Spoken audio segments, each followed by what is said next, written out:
Hello, on the screen is a summary of what I will go over in this video. Make sure to watch to the end so you don't miss anything. Step 1. Open your FIRSTBANK mobile app and log in with your credentials. Make sure you're using the latest version of the app for the best experience. Step 2. Navigate to the Settings menu, which is usually located at the bottom right corner of your screen.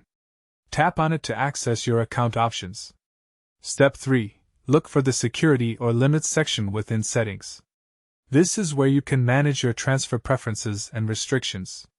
Step 4. Select the option that says Increase Transfer Limit or Manage Limits. You'll see your current daily and monthly limits displayed here. Step 5. Follow the prompts to verify your identity. FIRSTBANK may ask for additional information like your PIN, biometric verification, or answers to security questions. You'll then submit your request to increase your limit, and FIRSTBANK will review it within 1 to 2 business days. Check back in the app to confirm your new limit has been updated.